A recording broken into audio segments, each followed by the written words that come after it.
here today to speak about my granddad, Ernest Gerald Eisen. He joined the army when he was 14. He lied about his age to do so, and he then transitioned later on into the military police where he became staff sergeant. He was based in Egypt.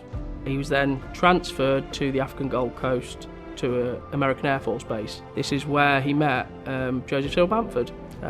They immediately hit it off, both being Staffordshire lads, similar backgrounds. Later on in the war, my granddad was moved to Italy to guard the body of Mussolini, and that's where he saw out the remainder of the war. Today I'll be talking about my great-grandfather, Ambrose Grant. Yeah, so my great-grandfather joined the Army Air Corps after Pearl Harbor. He got the call from Uncle Sam, and he trained to be a B-17 pilot.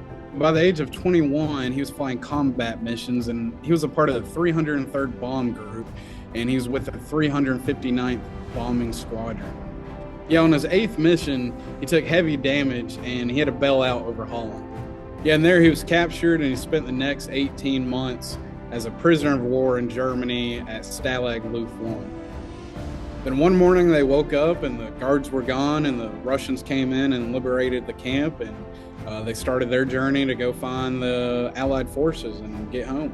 I only knew my great-grandfather as a 90-year-old man, so seeing him that young and learning about what he did at that young age, made me feel proud about my last name and the legacy it needs to carry on.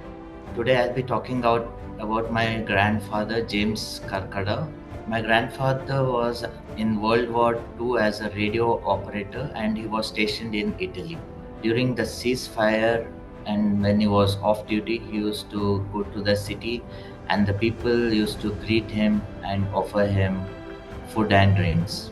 I am proud that my grandfather was part of World War II, which has helped the people and the country to be in peace and harmony. I will discuss today over my father, Clement Schwertheim. My father was 15 years when he had to go to the army. He sits on the tank, he brings him food, he cleans the shoes, and he never had a gun in his hand. I tell you something about my two uncles, Theodor and Anton. Theodor was from 1920, and when he goes to the front line, he writes a letter. He lives 1 week in the front line, and when the letter arrived at home, he was dead. His brother Anton, he also had to fight against the Russians. He was a sniper. He was 1 week in the front line, and then he also dies. My father had to go in the World War II because Grandpa was in the Social Democratic Party. There was an enemy against Adolf Hitler. My father was captured in March 1945 from American soldiers and break him both thumbs because they want news, they want infos, but my father didn't have the infos. So today I'm going to be talking about my father, Walter Benson Jowett, who served in the Second World War in the RAF at the age of 19, 20 years old, and joined 12 Squadron as a flight engineer serving on Lancasters. And sadly, on the night of the 23rd of May 1943, he left on a mission to Dortmund, and they dropped their bombs successfully.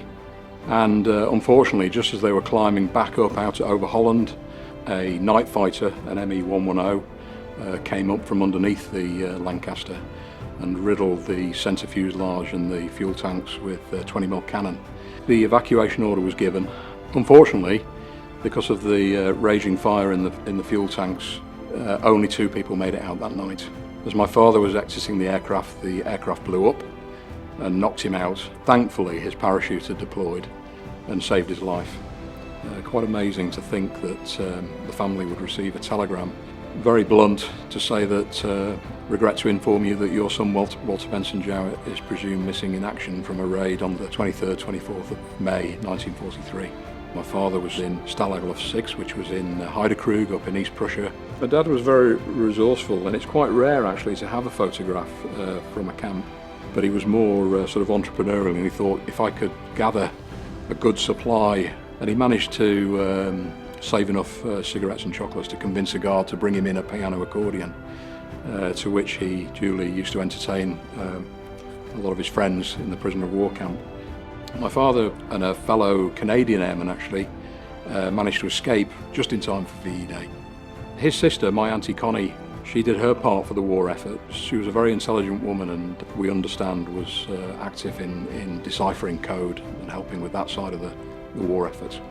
This is a tremendous opportunity to share the story, and not just in memory of my father, but more importantly in memory of his fellow crew. So this story is in memory of those very brave young men and women who fought for us and who sacrificed so much for us in the Second World War.